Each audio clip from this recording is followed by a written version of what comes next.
হুযায়ফা রাদিয়াল্লাহু তাআলা আনহুর কথা শুনে বলেছিলাম, হুযায়ফা রাদিয়াল্লাহু তাআলা আনহু একদা তিনি দুইটা পাথর নিলেন। দুইটা পাথর নিয়ে তিনি বললেন, তার সঙ্গী সাথীদেরকে বললেন যে, সঙ্গী সাথীরা, তোমরা কি দুইটি পাথরের মধ্যে কোনো ধরনের আলো দেখতে পাও? হুযায়ফা রাদিয়াল্লাহু তাআলা আনহুকে তার সঙ্গী সাথীরা জবাব দিলেন যে, না, এর মধ্যে আমরা আলো দেখতে পাই না। হুযায়ফা রাদিয়াল্লাহু তাআলা আনহু বললেন, এটাই হচ্ছে হকের উদাহরণ। হক, এটাই হচ্ছে হকের উদাহরণ, যে দিন যত পার হবে, কিয়ামত যত নিকটবর্তী হবে, তত হকের আলোটা এইভাবে নিভতে থাকবে, এইভাবে বন্ধ হতে থাকবে। ونعوذ بالله من شرور أنفسنا ومن سيئات أعمالنا من يهده الله فلا مضل له ومن يضلل فلا هادي له وأشهد أن لا إله إلا الله وحده لا شريك له وأشهد أن محمدا عبده ورسوله. أما بعد فإن خير الحديث كتاب الله وخير الهدي هدي محمد صلى الله عليه وسلم وشر الأمور محدثاتها وكل محدثة بدعة وكل بدعة ضلالة وكل ضلالة في النار. أعوذ بالله السميع العليم من الشيطان الرجيم من همزه ونفخه ونفثه. بسم الله الرحمن الرحيم. يا أيها المدثر قم فأنذر وربك فكبر وثيابك فطهر. সম্মানিত মসজিদের মুসল্লিয়ান কিরাম, আল্লাহ রাব্বুল আলামিনের শুকরিয়া। আল্লাহ রাব্বুল আলামিন আজকে জুমার দিনে আমাদেরকে একত্রিত করেছেন। আল্লাহ রাব্বুল আলামিনের অনেক দয়া, অনেক রহমত, অনেক ইহসান আমাদের ওপর। আমরা আল্লাহর জন্য শুকরিয়া আদায় করি, আলহামদুলিল্লাহ। তারপর দরুদ ও সালাম বর্ষিত হোক আমাদের প্রিয় নবীর ওপর। আল্লাহ রাব্বুল আলামিন যাকে যে দায়িত্ব দিয়ে পাঠিয়েছিলেন, তিনি সেই দায়িত্ব পূর্ণভাবে পালন করে গিয়েছেন এবং উম্মতের জন্য এমন কোন ভালো বিষয় তিনি ছেড়ে যাননি যে বিষয়ের দিকে তিনি ইশারা করেননি, এবং উম্মতের জন্য এমন কোন খারাপ দিক তিনি ছেড়ে যাননি যার থেকে তিনি সতর্ক করেননি। প্রত্যেকটি ভালো এবং খারাপ দিকের কথাই তিনি বলে গিয়েছেন। আল্লাহ রাব্বুল আলামিন যাকে রাহমাতুল লিল আলামিন বানিয়ে পাঠিয়েছেন, আমরা তার জন্য দরুদ ও সালাম পেশ করি সাল্লাল্লাহু আলাইহি ওয়াসাল্লাম। আজকের খুতবার বিষয় হচ্ছে যে আমরা ইসলামকে বুঝে মানব, আমরা ইসলামকে না বুঝে মানব না। একটি গুরুত্বপূর্ণ বিষয়, এবং যুগে যুগে আহলুল ইলমরা তারা যুগে যুগে তাদের বই পুস্তকে, তাদের বক্তব্যের মাধ্যমে তারা এই বিষয়গুলোকে উম্মতের সামনে ডিটেলস ভাবে, বিস্তারিত ভাবে তারা উম্মতের সামনে আলোচনা করে গিয়েছেন। আজকের আমাদের এই খুতবার ভিতরে বক্তব্যের বিষয় কবরের 3টি প্রশ্নের মধ্যে একটি প্রশ্ন, মা দীনুকা, তোমার দিন কি, মানে মারিফাতুদ দ্বীন, যে দিন সম্পর্কে, ইসলাম সম্পর্কে আমরা জানবো। ইসলাম সম্পর্কে জানার পরেই আমরা ইসলামকে পরিপূর্ণভাবে মানতে পারবো, ইসলামকে বুঝতে পারবো, তাহলে আমাদের জন্য ভালো হবে। আমাদেরকে মনে রাখতে হবে, আজকে আমাদের দেশের ভিতরে অনেক বড় বড় মাদ্রাসা আছে, অনেক বড় বড় আলেম হুজুর, বিভিন্ন প্রতিষ্ঠান ইসলাম শেখানোর নাম দিয়ে তৈরি হয়েছে। কিন্তু দুঃখজনক বিষয় হলেও সত্য যে সব স্থানে প্রকৃত ইসলাম শেখানো হয় না। এবং সব আলেমেই, যার নামই আলেম, আলেম বলেই যে সে প্রকৃত দিনে ইসলামের তাবলীগ করবে, এই বিষয়টি এরকম নয়। বরং আমাদেরকে সব সময় মনে রাখতে হবে যে ভালো বস্তুর সংখ্যা কম এবং ইসলামের নাম দিয়ে মানুষকে গোমরাহ করার পথ অনেক বেশি, কিন্তু ইসলামকে পরিপূর্ণভাবে, সত্যভাবে ইসলামকে বোঝানোর মানুষ আজকে পৃথিবীর ভিতরে কম হয়ে গিয়েছে। যেমন ভাবে আমরা দেখতে পাই, আল্লাহ রাসূল সাল্লাল্লাহু আলাইহি ওয়াসাল্লামের বিখ্যাত সাহাবী হুযায়ফা ইবনুল ইয়ামান রাদিয়াল্লাহু তাআলা আনহু, হুযায়ফা ইবনুল ইয়ামান রাদিয়াল্লাহু তাআলা আনহু, তাকে বলা হতো সাহিবুস সিররি রাসূলিল্লাহ, মানে আল্লাহ রাসূল সাল্লাল্লাহু আলাইহি ওয়াসাল্লাম তাকে কিছু গোপনীয় বিষয় জানিয়ে দিয়েছিলেন। তিনি এমন কিছু গোপনীয় বিষয় জানতেন যে ওই সময় অন্য সাহাবায়ে কেরামগণ তারা জানতেন না। এবং বিখ্যাত সাহাবী আবু বকর রাদিয়াল্লাহু তাআলা আনহু, ওমর রাদিয়াল্লাহু তাআলা আনহু, উসমান রাদিয়াল্লাহু তাআলা আনহু, তারাও এই বিষয়গুলো জানতেন না। আল্লাহর রাসূল সাল্লাল্লাহু আলাইহি ওয়াসাল্লামের সময় মুনাফিকগুলো যে ছিল মদিনার মধ্যে, সেই মুনাফিক কে কে ছিল, কয়জন ছিল, এই মুনাফিকের লিস্ট আল্লাহর রাসূল সাল্লাল্লাহু আলাইহি ওয়াসাল্লাম হুযায়ফা রাদিয়াল্লাহু তাআলা আনহুকে বলে দিয়েছিলেন। হুযায়ফা রাদিয়াল্লাহু তাআলা আনহু জানতেন ভালো করে যে মদিনার ভিতরে অমুক অমুক ব্যক্তি মুনাফিক, অমুক অমুক ব্যক্তি মুনাফিক, অমুক অমুক ব্যক্তি মুনাফিক, অমুক অমুক ব্যক্তি কাফের, অমুক অমুক ব্যক্তি মুমিন। হুযায়ফা রাদিয়াল্লাহু তাআলা আনহু ভালো করেই জানতেন। আমরা দেখতে পাই সাহাবায়ে কেরামগণের ঈমানি লেভেল কতটুকু ছিল যে ওমর রাদিয়াল্লাহু তাআলা আনহু, ওমর রাদিয়াল্লাহু তাআলা আনহু তিনি বারবার হুযায়ফা রাদিয়াল্লাহু তাআলা আনহুর নিকটে গেতেন। যাওয়ার পরে তিনি বারবার হুযায়ফা রাদিয়াল্লাহু তাআলা আনহুকে জিজ্ঞাসা করতেন যে হুযায়ফা, সেই লিস্টে লেখো, সেই লিস্টে আমার নাম তো কোনো জায়গায় নেই। আপনি দেখেন তাদের ঈমানি লেভেল কতটুকু উপরে লেভেলের ছিল যে তারা মুনাফিক হবে কোশ্চিন কালেও ওটা ভাবা যায় না, তারপরেও তারা এই বিষয়গুলো নিয়ে চিন্তা ভাবনা করতেন। তেমনি ভাবে আল্লাহ রাসূল সাল্লাল্লাহু আলাইহি সাল্লামের সময় যখন পর্দার বিধান নাযিল হয়, যখন পর্দার বিধান নাযিল হয়, পর্দার বিধান নাযিল হয়েছে যে মানুষের সম্মুখে মহিলারা, মুসলিম মহিলারা যখন যাবে তখন পর্দা করে যাবে। কিন্তু আপনি দেখেন আল্লাহর রাসূল সাল্লাল্লাহু আলাইহি ওয়াসাল্লামের সময়ের মহিলাগণ তাদের ঈমানি লেভেল কতটুকু ছিল যে তারা আজকে পর্দার আয়াত নাযিল হয়েছে পর্দার বিষয়, আজকে তারা রাত্রে শোয়ার সময় তারা শরীরের উপর একটা ওড়না বা চাদর নিয়ে তারা ওই আয়াতের উপর আমল করার আগ্রহ দেখিয়ে তারা এভাবে ঘুমিয়েছেন তাদের শরীরের উপর কি চাদর নিয়ে রাতের ব্যাপারে। এই জন্য আল্লাহ রাসূল সাল্লাল্লাহু আলাইহি সাল্লামের যেহেতু তারা ডাইরেক্ট ছাত্র, তারা ইসলামকে যতটুকু বুঝেছে তারা উম্মতকে তাই বুঝিয়েছে, তাদের থেকে আমরা বেশি বুঝতে পারবো না, কারণ আল্লাহ রাসূল সাল্লাল্লাহু আলাইহি ওয়াসাল্লামের তারা ডাইরেক্ট ছাত্র। তাদেরকে আল্লাহ রাসূল সাল্লাল্লাহু আলাইহি ওয়াসাল্লাম কে দিয়ে প্রশিক্ষণ করানো হয়েছে, তারা ইসলামকে পরিপূর্ণভাবে বুঝেছেন।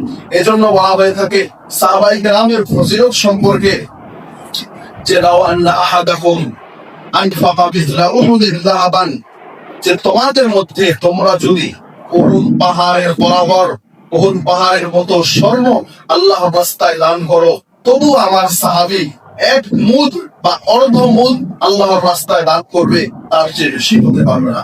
কিন্তু দুঃখের বিষয় হলো সত্য, আজকে বিভিন্ন স্থানে আমরা দেখতে পাই সাহাবায়ে কেরামের নাম দিয়ে তাদেরকে অবমাননা করা হয়, তাদেরকে অসম্মান করা হয়। এই বিষয়গুলো আমরা বুঝতেও পারি না।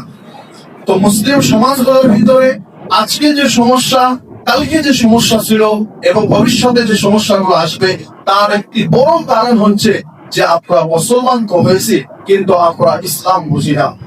অধিকাংশ মানুষকে যদি আপনি জিজ্ঞেস করি যে নামাজ কি জন্য পড়ো, সে বলবে আমার বাপ দাদারা নামাজ পড়েছে, সমাজের মানুষ, গ্রামের মানুষ নামাজ পড়ে, এই জন্য আমি নামাজ পড়ি।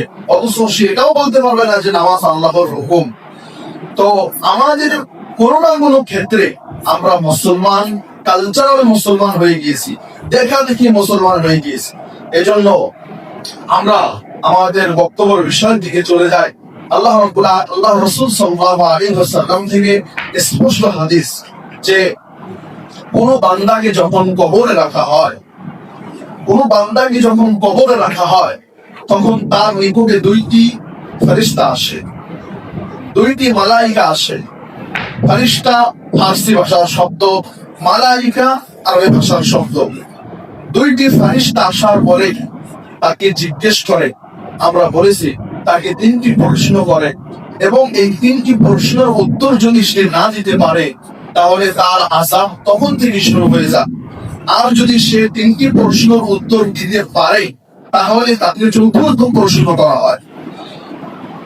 তিনটি প্রশ্ন করা হয়। তিনটি প্রশ্নের মধ্যে প্রথম প্রশ্ন হচ্ছে মা রব্বুকা, তোমার রব কে। তারপর হচ্ছে মা দীনুকা, দ্বিতীয় প্রশ্ন হচ্ছে তোমার দিন কি। তৃতীয় প্রশ্ন হচ্ছে মান নাবিয়ুকা, তোমার নবী কে।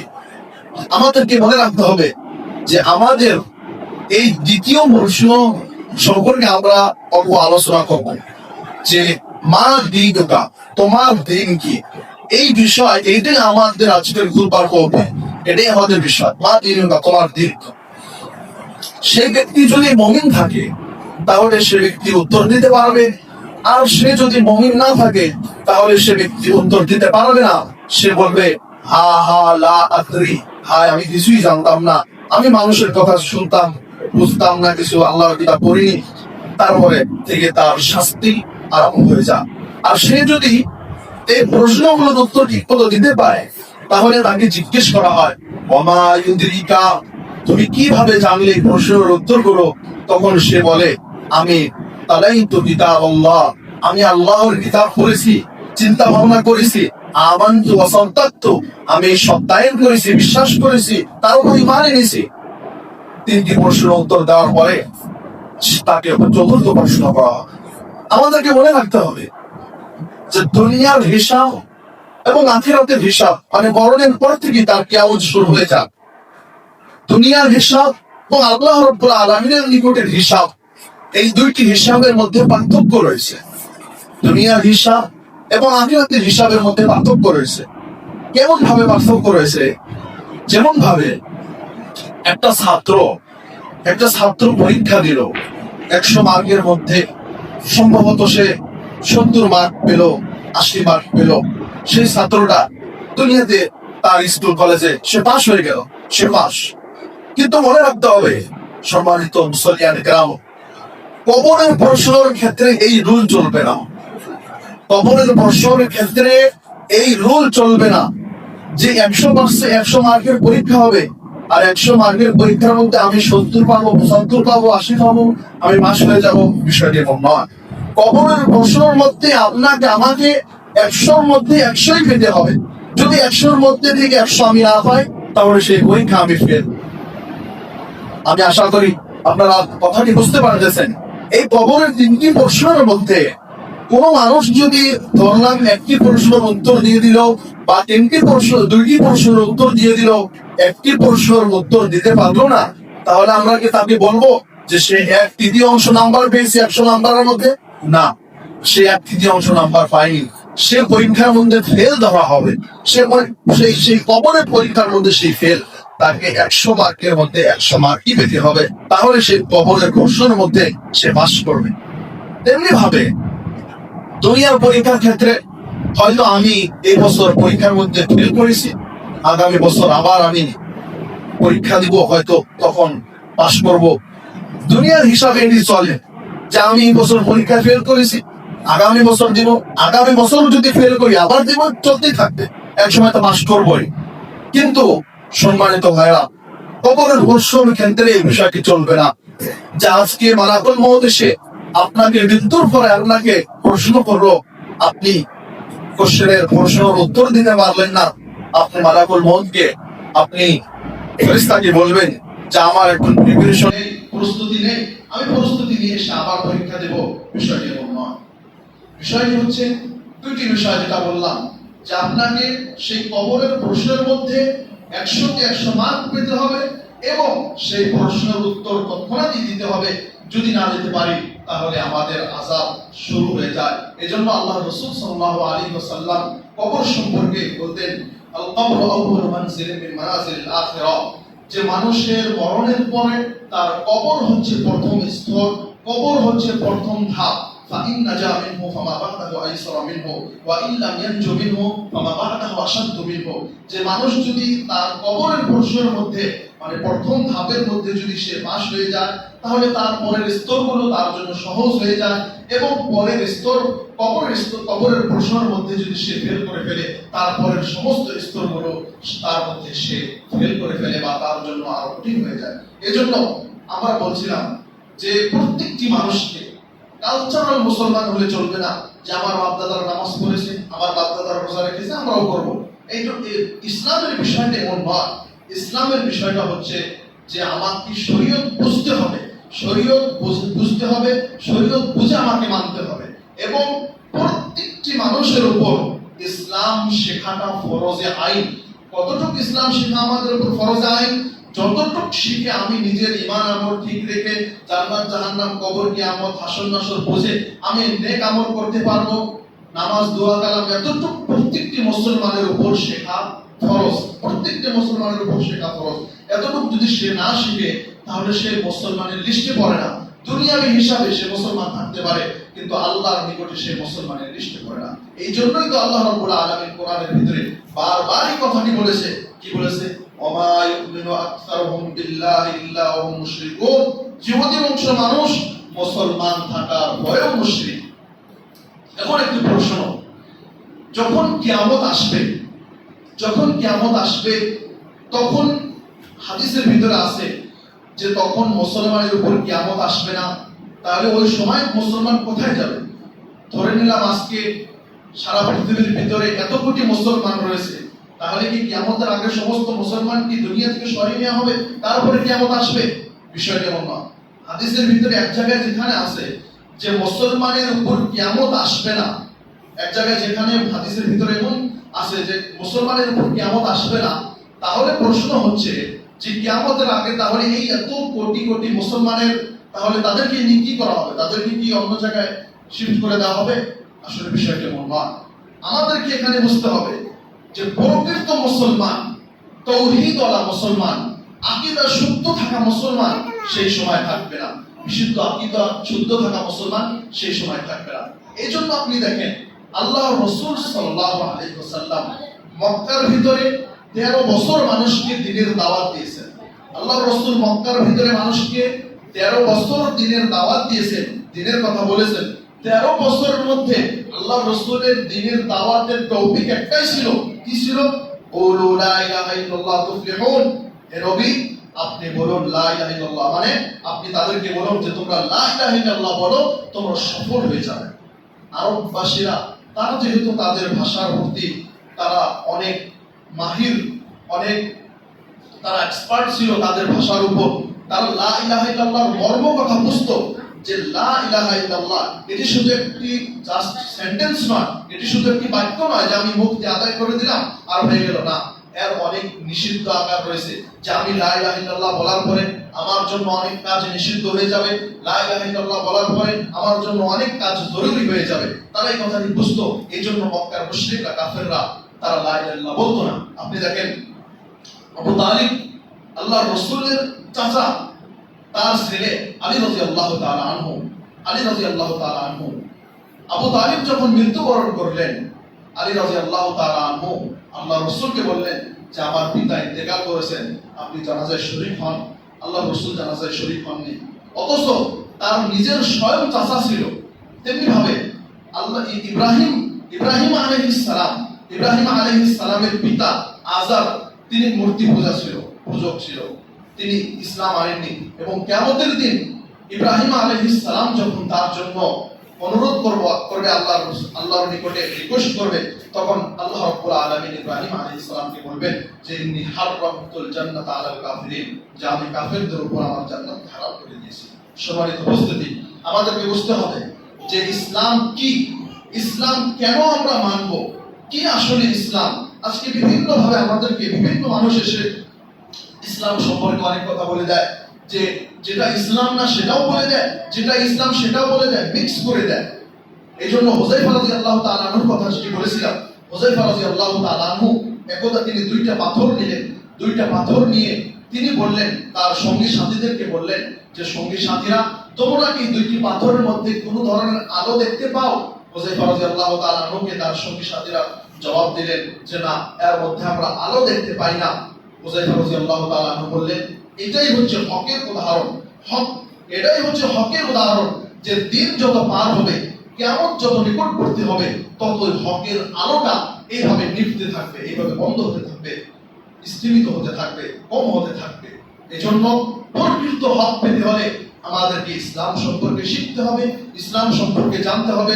এবং ইসলামের প্রথম আয়াত আমরা যদি দেখি, যেখানে বলা হয়েছে ইকরা বিসমি রাব্বিকাল্লাযী খালাক, যে তুমি তোমার প্রভুর নামে পড়ো, আল্লাযী আল্লামা বিল কলম, যিনি শিখিয়েছে মানুষকে কলমের মাধ্যম দিয়ে।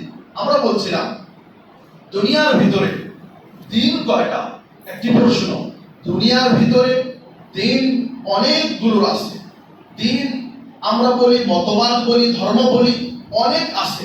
কারণ আল্লাহ রাব্বুল আলামিন কোরআনের ভিতরে সূরাতুল কাফিরুনের ভিতরে বলেছেন, লাকুম দীনুকুম ওয়ালিয়া দীন, তোমাদের দিন তোমাদের জন্য, ওয়ালা ওয়ালিয়া দীন, এবং আমার দিন আমার জন্য।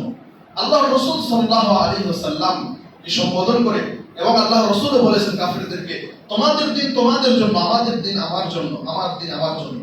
তারপরে কোরআনের আরো বিভিন্ন আয়াত রয়েছে, যে আয়াতগুলো প্রমাণ করে যে পৃথিবীর ভিতরে দিন বলি, মতবাদ বলি, ধর্ম বলি, অনেকগুলো রয়েছে, কিন্তু তার মধ্যে সর্বশ্রেষ্ঠ ধর্ম, সর্বশ্রেষ্ঠ দিন হচ্ছে ইসলাম, যেটি আল্লাহ রাব্বুল আলামিন কোরআনের ভিতরে বলেছেন, ইন্নাদ দীনা ইনদাল্লাহিল ইসলাম, যে আল্লাহর নিকটে একমাত্র মনোনীত দিন হচ্ছে ইসলাম। এবং এই আয়াতের মধ্যেও ভেজাল রয়েছে, ভেজাল মানুষ ঢুকিয়েছে। ইহুদিরা এই আয়াতের ভিতরে ভেজাল ঢুকিয়ে মুসলমানদেরকে গুমরাহ করার চেষ্টা করেছে। কিভাবে? তারা বলেছেন যে তারা এই আয়াতের ব্যাখ্যা, তারা এই আয়াতের তর্জমা এভাবে মানুষকে করিয়ে দিয়েছেন যে আল্লাহর নিকটে সবচেয়ে মনোনীত ধর্ম বা সবচেয়ে মনোনীত দিন হচ্ছে ইসলাম। আপনি একটু সূক্ষ্মভাবে চিন্তা করেন, যখন আমরা এই আয়াতের তর্জমা এটা করব যে আল্লাহর নিকটে সবচেয়ে মনোনীত দিন বা সবচেয়ে মনোনীত ধর্ম হচ্ছে ইসলাম, তাহলে এই কথাটি কোরআনের একদম অপোজিট হয়ে যাবে। কিভাবে অপোজিট হয়ে যাবে? কোরআনের বিপরীত হয়ে যাবে। এই জন্য আল্লাহ রাব্বুল আলামিনের নিকটে একমাত্র অ্যাকসেপ্টেড, মানে যে দিনটা কবুল করা হবে, সেটি হচ্ছে ইসলাম। আমি যখন বলে দিব সবচেয়ে মনোনীত ধর্ম হচ্ছে ইসলাম, তাহলে এখানে একটি কম্পারিজন এসে গেল। আমরা যখন এই কথাটা বলে দিব সবচেয়ে মনোনীত ধর্ম, সবচেয়ে মনোনীত দিন হচ্ছে ইসলাম, তাহলে এটা বোঝা গেল যে আরো ধর্ম বা আরো দিন রয়েছে যেগুলা মনোনীত, কিন্তু ইসলামটা আমরা 1 নাম্বার রাখলাম এবং অন্য দিনকে, অন্য ধর্মকে আমরা 2 নাম্বার 3 নাম্বার এভাবে রাখলাম। আসলে বিষয়টি এমন নয়। এই আয়াতের তর্জমা আমরা এভাবে করব। অধিকাংশ মুসলমান যারা কোরআনের তর্জমা পড়ে তারা হয়তো জানে এই আয়াতের তর্জমা অধিকাংশ মুসলমানের মাথায় এটাই ঢুকে রয়েছে যে আল্লাহর নিকটে সবচেয়ে মনোনীত ধর্ম, সবচেয়ে মনোনীত দিন হচ্ছে ইসলাম। আসলে এটি ভুল তর্জমা। এর সত্য তর্জমা হচ্ছে যে আল্লাহর নিকটে একমাত্র মনোনীত ধর্ম হচ্ছে ইসলাম। আমরা যখনই একমাত্র ধর্ম মনোনীত ইসলাম বলে দিব একমাত্র, তখনই আর সমস্ত ধর্ম দিন যা কিছু আছে সমস্ত বস্তু সাইড হয়ে যাবে, ইসলামের সাথে তার কোনো সম্পর্ক থাকবে না। তেমনি ভাবে আমাদেরকে মনে রাখতে হবে ইসলাম কাকে বলে। আমরা সবাই আমরা নিজেদেরকে বলি মুসলমান, কিন্তু অথচ আমরা ইসলামের ডেফিনিশন কি কোনোদিন আমরা চিন্তা ভাবনা করেছি যে ইসলামটা বলে কাকে? ইসলামটা কাকে বলে? এটি আমাদের প্রত্যেকটি মুসলমানের জন্য শেখা জরুরি এবং প্রত্যেকটি মুসলমানকে এই বিষয়ে জানতে হবে। আল্লাহ রাব্বুল আলামিন যেন আমাদেরকে তৌফিক দান করেন, আমিন।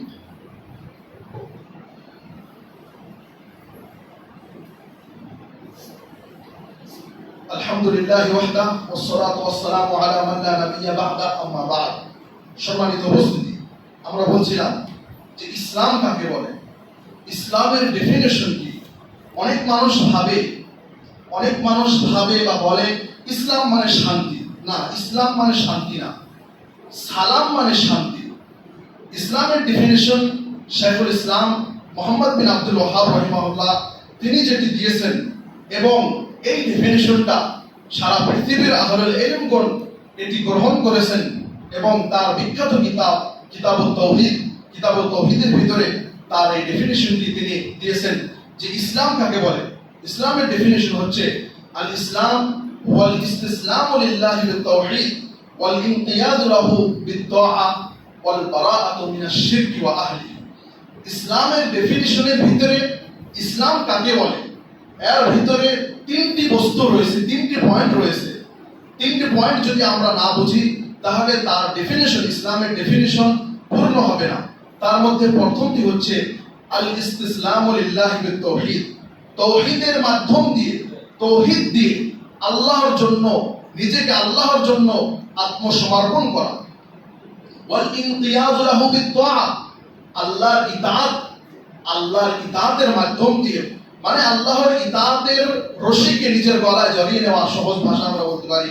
ওয়াল বারাআতু মিনাশ শিরকি ওয়া আহলিহি, এবং যারা শিরক করে এবং শিরক, এই দুটি বস্তু থেকে আমাদের নিজেদের সম্পর্ক ছিন্ন করা। এজন্য শিরক এমন একটি বস্তু যে বস্তুটির সঙ্গে কোনোদিন মুসলমানেরা আপোষ করবে না।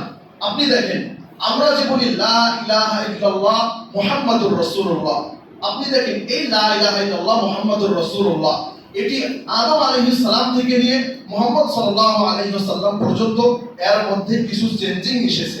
কিভাবে চেঞ্জিং এসেছে? এই সেন্টেন্সটির শেষের অংশের মধ্যে চেঞ্জিং এসেছে। যে মুসার যুগে, ঈসার যুগে তারা বলেছে মুসা লা ইলাহা ইল্লাল্লাহ, মুসা কালিমুল্লাহ, এইভাবে যুগে যুগে এর ভিতর চেঞ্জিং এসেছে।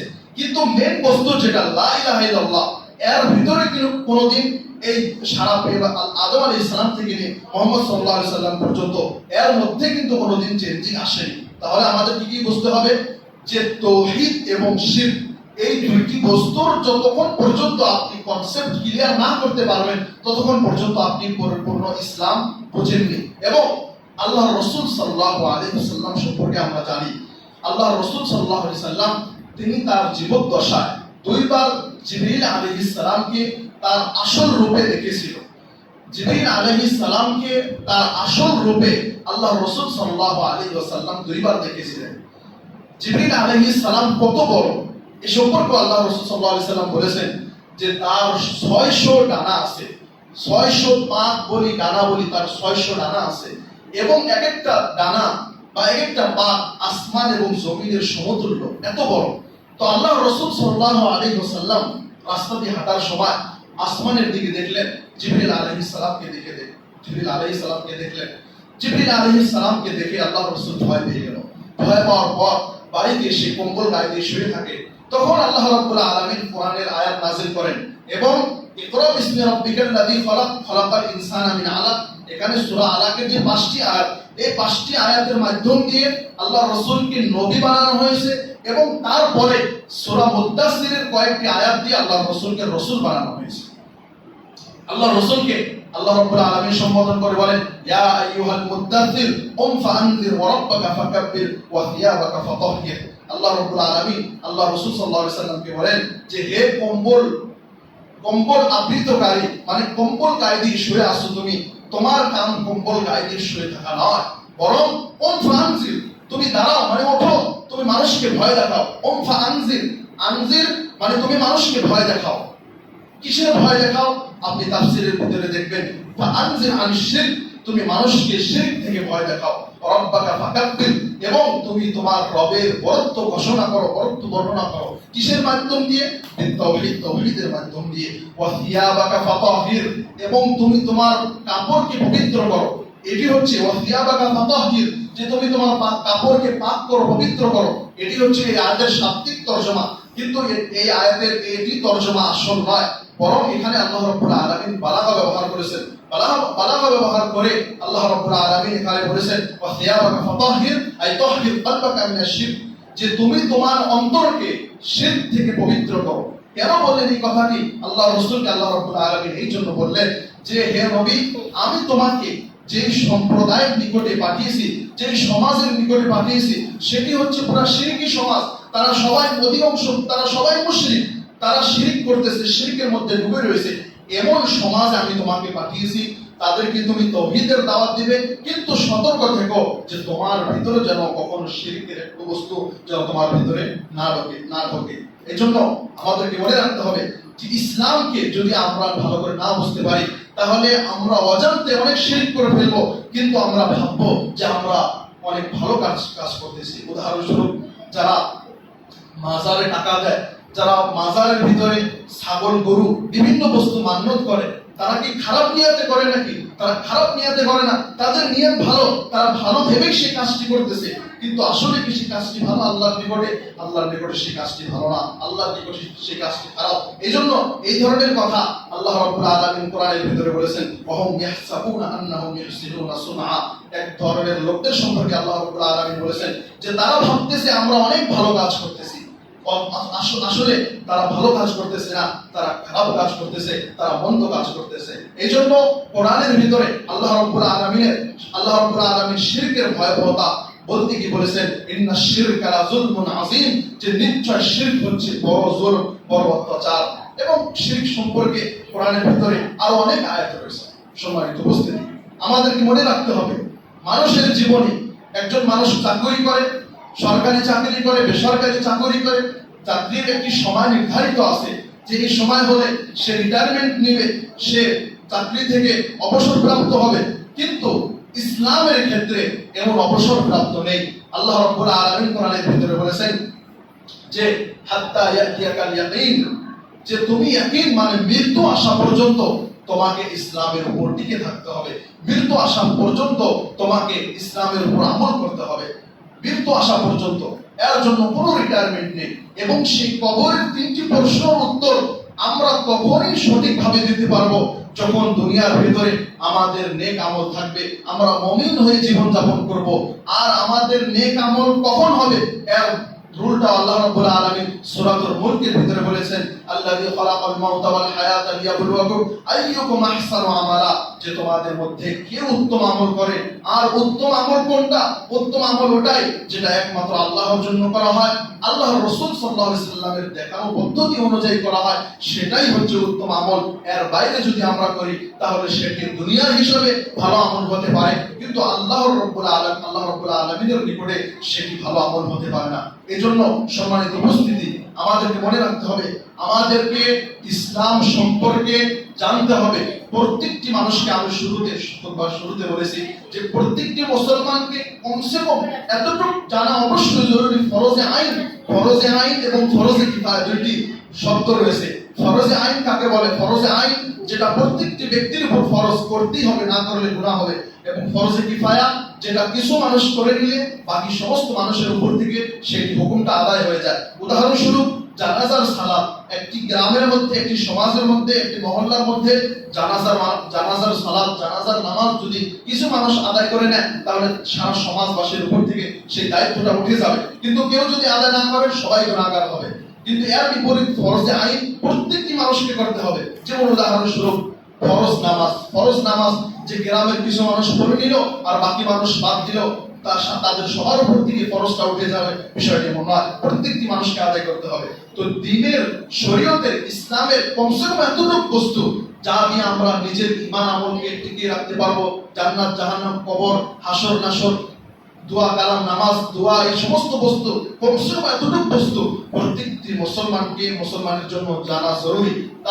তারপরে কোনটা আল্লাহর হক, কোনটা বান্দার হক, এই হক সম্পর্কে আমাদেরকে জানতে হবে। কারণ আল্লাহর হক আমরা আল্লাহ রাব্বুল আলামিনের নিকটে আমরা ক্ষমা চেলে, ক্ষমা যখন চাইবো আল্লাহ রাব্বুল আলামিন মাফ করে দিবে, আল্লাহ রাব্বুল আলামিন গফুরুর রহিম। কিন্তু বান্দার হক যতক্ষণ পর্যন্ত বান্দা মাফ না করবে ততক্ষণ পর্যন্ত আল্লাহ রাব্বুল আলামিন ক্ষমা করবেন না। এই জন্য কিয়ামতের দিন অনেক মানুষ অনেক বড় বড় নেকি নিয়ে আসবে যে তারা জান্নাতে যাবে, তাদের নিকটে, তাদের কাছে এত নেকি থাকবে যে তারা জান্নাতে যাবে। কিন্তু দুনিয়ার ভিতরে তারা মানুষের হক মেরেছে, দুনিয়ার ভিতরে তারা মানুষের হক মারার কারণে কিয়ামতের দিন সেই মানুষকে, যার হক মেরেছে, সেই মানুষটা অপর মানুষের যে হক মেরেছে সেই হক মারা মানুষটার নেকি দিয়ে তাকে শোধ করতে হবে তার হকটা। আর যখন এইভাবে নেকি দিয়ে শোধ করতে হবে, এইভাবে তার নেকি তাকে দিতে তার কিছুই নেকি থাকবে না, এভাবে সে জাহান্নামে চলে যাবে। এজন্য ওমর রাদিয়াল্লাহু তাআলা আনহু এই কথাটি সবসময় বলতেন হাসিবু আনফুসাকুম ক্বাবলা আন তুহাসাবু, হে মানুষ তোমরা নিজেদের হিসাব করো তোমাদেরকে হিসাব করার পূর্বে। হাসিবু আনফুসাকুম ক্বাবলা আন তুহাসাবু, যে তোমরা নিজেদের হিসাব নিজেই নাও যখন তোমাদের হিসাব অন্যরা নেবে। মানে ওমর রাদিয়াল্লাহু তাআলা আনহু তিনি বোঝাতে চেয়েছেন যে কিয়ামতের দিন যখন তোমাদের হিসাব নেবে সেই হিসাব নেওয়ার আগে তোমরা তোমাদের নিজের হিসাব নাও। ওয়াজিনু আমালাকুম ক্বাবলা আন তুজানু, যে তোমরা তোমাদের নিজের হিসাব ওজন করো যখন তোমাদেরকে ওজন করা হবে। কারণ কিয়ামতের দিন মিজানের পাল্লার মধ্যে তিনটি বস্তু মাপা হবে। মিজানের পাল্লার মধ্যে তিনটি বস্তু মাপা হবে। একটি হচ্ছে মানুষের আমল, একটি হচ্ছে মানুষের আমল নামা, এবং একটি হচ্ছে মানুষের ওজন। মানুষের পুরো শরীরের ওজনও কিয়ামতের দিন হাসরের ময়দানে সেই মিজানের পাল্লায় মাপা হবে।